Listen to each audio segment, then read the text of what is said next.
আর এবার ট্যাংরায় চলে যাব। ট্যাংরায় ক্রিস্টোফার রোডে গতকাল থেকে আমরা দেখাচ্ছি হেলে পড়েছে এই সবুজ বাড়ি। এটা তো বেআইনি, এটা তো বেআইনি, এটাতে মিউটেশনও হয়নি, জমির মিউটেশনই হয়নি, আর এটাও বেআইনি। এটা হেলে পড়ার পরে কলকাতা পুরসভা এই সাদা বহুতলে নোটিশ জারি করলো। কিন্তু এইটাতে কি হবে? এইটাতে তো বহু মানুষ ঘর ছাড়া হচ্ছেন, তাদেরকে বের করে আনা হয়েছে। বাড়ি ভাঙা নিয়ে পুরসভার সিদ্ধান্ত, হেলে পড়া যে বহুতল সেই বহুতল ভাঙার সিদ্ধান্ত হবে।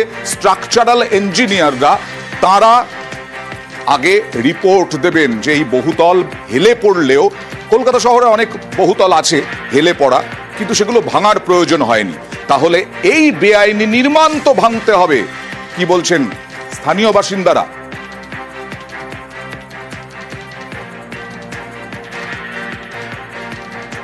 বাড়ি করেছি 13 লাখ দিয়েছি, কিন্তু একটাও জানলার গ্রিল ফ্রিল কিচ্ছু করেনি। মানে আমাদের খরচা পড়ে গেছে প্রায় 14 থেকে 15 লাখ টাকা, কিচ্ছু করেনি, করে ছেড়ে দিল।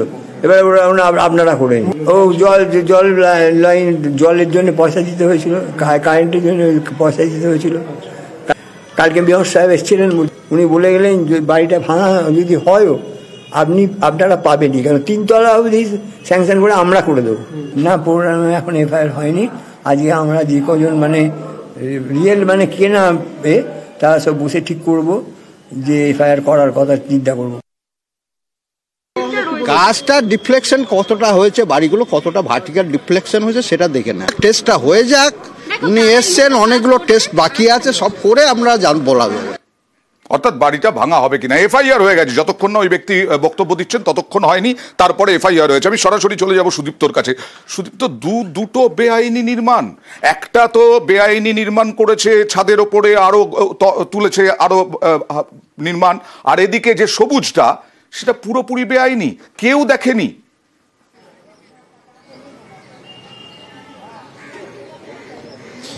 একদমই অয়নদা, এইরকমই একেবারে পরিস্থিতি এবং এইরকমই ঘটনা একদম সামনে আসছে। ঠিক বাঘাযতীনের বিদ্যাসাগর সরণি, কামারহাটি এবং তারপরে ট্যাংরার ক্রিস্টোফার লেন রোড, এবং সেখানে কিন্তু এই যে সবুজ বিল্ডিংটা তোমায় দেখাচ্ছি, সেই সবুজ বিল্ডিং কিন্তু একেবারে বেআইনি। পাশাপাশি যে নির্মীয়মান বিল্ডিংটি রয়েছে, আমরা যে ছবিটা দেখাচ্ছি, সেই বহুতল অর্থাৎ সাদা রঙের যে বহুতল এখনো নির্মীয়মান, সেটাও কিন্তু বেআইনি। কারণ এখানে এই দুটো বিল্ডিংই কিন্তু 6 তলা। যেটা দেখা যাচ্ছে যে এই সবুজ যে বহুতল রয়েছে সেটা কিন্তু হেলে পড়েছে এই নির্মীয়মান সাদা বিল্ডিংটি গায়ে।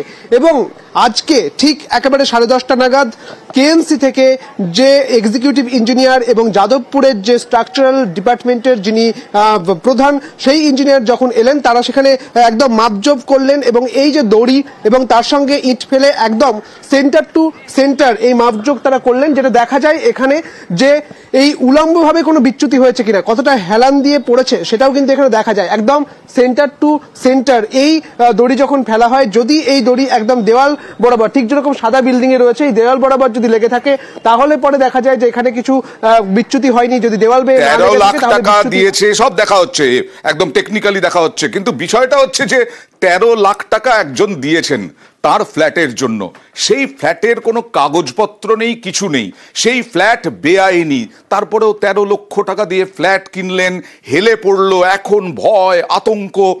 মেয়র নিজে বলছেন এখানে কোনো নকশা ছিল না, নকশা ছাড়াই এই সবুজ বাড়িটা তৈরি হয়েছে, নকশা ছাড়াই। না, এই বাড়িটা তো খুঁজেই পাইনি কাউকে এখনো, কারণ খালি বাড়ি, কাউকে পাচ্ছি না। ওখানে গিয়ে নোটিশ মারা হয়েছে যে যদি যোগাযোগ করে। আর এদিকের বাড়িটা স্যাংশন প্ল্যান পাইনি। এফআইআর তো নিশ্চয়ই হয়েছে। এটাকে স্ট্রাকচারাল স্টেবিলিটি রিপোর্ট নিয়ে ইঞ্জিনিয়াররা ঠিক করবে, এটা মেয়র ঠিক করবে না, এটা ইঞ্জিনিয়াররা ঠিক না। সব হেলে পড়া বিপজ্জনক নয়। কলকাতা অনেকগুলো বাড়ি আছে, একটু পার্সিয়াল একটু হেলে গেছে, সব বিপজ্জনক নয়, বছরের পর বছর রয়েছে। নিশ্চয়ই সব হেলে পড়া বিপজ্জনক নয়, এবং স্ট্রাকচারাল ইঞ্জিনিয়াররা তারা দেখবেন পরীক্ষা করে যে এই হেলে পড়া বিল্ডিংটা ভাঙতে হবে কিনা। সরাসরি আবার চলে যাব সুদীপ্তর কাছে। সুদীপ্ত, এই যে বেআইনি নির্মাণ, যার কোনো প্ল্যানই নেই, সেই প্ল্যান নেই, নকশা নেই, সেই বাড়িতে পুরসভার জলের লাইন কিভাবে গেল? বেআইনি বিল্ডিং বিভাগে কিভাবে বেআইনি কারবার চলছে তাহলে?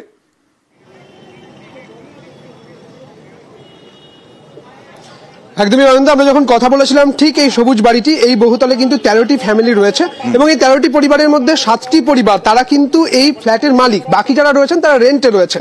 যেটা জানা যাচ্ছে যে এখানে যে ল্যান্ড লর্ড রয়েছে রীনা সেনগুপ্ত, তিনি কিন্তু ট্যাক্স দেন এবং বাকি যারা রয়েছেন তাদের মধ্যে অনেকেই কথা বলেছেন, যেমন সমীর নন্দী তিনি কথা বলেছেন এবং পাশাপাশি আরো একজন দীপালি দেবী তিনিও কিন্তু কথা বলেছেন। তিনি বলেছেন যে আমরা জলের লাইন কিভাবে হলো,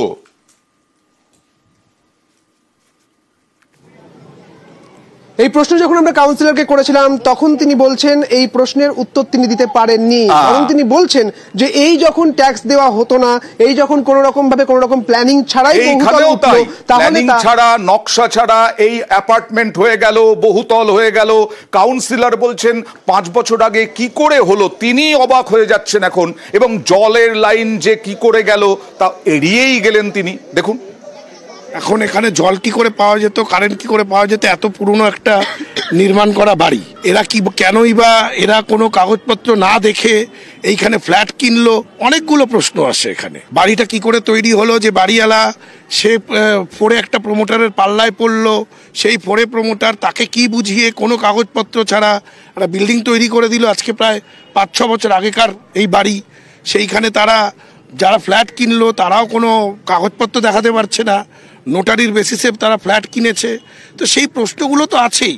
কর্পোরেশনের কাছে আসুন, কর্পোরেশনের থেকে বৈধ প্ল্যান নিন, নিয়ে বাইরে তৈরি করুন, সেটা বৈধ বাড়ি হবে। যেটা বলছিলাম, হেলে পড়া বাড়ি ভাঙার তোড়জোড়, পুরসভার ইঞ্জিনিয়াররা খতিয়ে দেখে চূড়ান্ত ব্যবস্থা নেবেন বলেই জানালেন কাউন্সিলর। কলকাতা শহরে জমির যে ক্যারেক্টার, তাতে একটা বাড়ি অল্প একটু হেলে গেলেও তাতে যে সবসময় বিপদ ঘটে তা নয়। স্ট্রাকচারের ইঞ্জিনিয়ার আজকে এসেছেন, পর্যবেক্ষণ করেছেন, তিনি রিপোর্ট দেবেন যে স্ট্রাকচারালি বিল্ডিংটা স্টেবল আছে কিনা। যদি স্টেবল থাকে তাহলে একরকম, যদি স্টেবল না থাকে তাহলে আরেক রকম। তারপরে পরের পদক্ষেপ নিয়ে আমরা সিদ্ধান্ত নেব।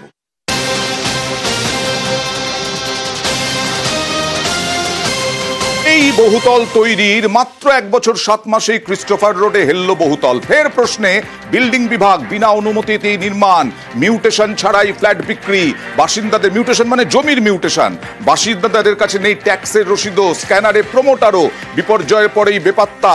তবে প্রমোটারের বিরুদ্ধে এফআইআর হলো। কথা বলবো প্রতিনিধি অমিতের সঙ্গে। অমিত, প্রমোটার কি স্থানীয়? এখনো পুলিশ সূত্র থেকে যেটা জানা যাচ্ছে যে এই প্রমোটার লোকাল বা স্থানীয় প্রমোটার, ওই এলাকাতেই, ক্রিস্টোফার রোড এলাকাতেই তার সমস্ত ব্যবসা এবং বসবাস দুটোই। সেক্ষেত্রে গতকাল ঘটনার পর থেকে প্রমোটার লাগাটা বা প্রমোটার খুঁজে পাওয়া যাচ্ছে না। এমনকি গতকালই কলকাতা পুরসভার তরফে লিখিত অভিযোগ করা হয়েছিল প্রমোটারের বিরুদ্ধে, কারণ তিনি 1 বছর 7 মাস আগে যে বিল্ডিংটি বহুতলটি তৈরি করেছেন তা ইতিমধ্যে হেলে গিয়েছে। সেক্ষেত্রে কি ফল্ট রয়েছে, সমস্যাটা বা কি ত্রুটি রয়েছে, সমস্যাটা পুরসভা যেমন এনকোয়ারি করছে। অন্যদিকে প্রমোটার যেহেতু বিল্ডিংটি তৈরি করে, সেক্ষেত্রে প্রমোটারের বিরুদ্ধে ইতিমধ্যেই লিখিত অভিযোগ করা হয়েছিল পুরসভার তরফে, এবং সেই লিখিত অভিযোগের ভিত্তিতে কালকে রাতেই ট্যাংরা থানাতে এফআইআর করা হয়েছে, অর্থাৎ মামলা রুজু করে তদন্ত শুরু করেছে পুলিশ। একেবারে আর প্রশ্ন হচ্ছে, বেআইনি কারবার যে চলছে বিল্ডিং বিভাগে, সেই বিল্ডিং বিভাগের আধিকারিকদের বিরুদ্ধে কি ব্যবস্থা নেওয়া হবে। এটা দেখছেন মহেশতলায় বহুতল ভাঙা চলছে হাইকোর্টের নির্দেশে। হাইকোর্টের নির্দেশে বহুতল ভাঙা চলছে মহেশতলায়। এখানেও বেআইনি নির্মাণ, এটাও বেআইনি নির্মাণ। বেআইনি বহুতল ভাঙার নির্দেশ আদালতের নির্দেশে সুকান্ত পল্লীতে বেআইনি নির্মাণ ভাঙা হচ্ছে। পুরসভার সতর্কতার পরেও নির্মাণ তৈরি হয়, অবশেষে আদালতের নির্দেশে ভাঙা হচ্ছে বহুতল। 1 তলা না, 2 তলা না, 3 তলা বিল্ডিং করেছে, যার কোনো বিল্ডিং প্ল্যান পৌরসভার নেই। মহাশতলা পৌরসভাকে হাইকোর্ট নির্দেশ দিয়েছে বেআইনি বিল্ডিং ভেঙে দেওয়ার জন্য। পৌর আইন এবং পৌরসভার যে রুলস আছে সেই নিয়মেই কাজ চলছে। বেআইনি বিল্ডিং পৌরসভার তরফ থেকে ভাঙা হচ্ছে, এটা মানে কোর্ট থেকে অর্ডার আছে, কোর্ট অর্ডারে ভাঙা হচ্ছে, হাইকোর্ট অর্ডার আছে, হাইকোর্ট।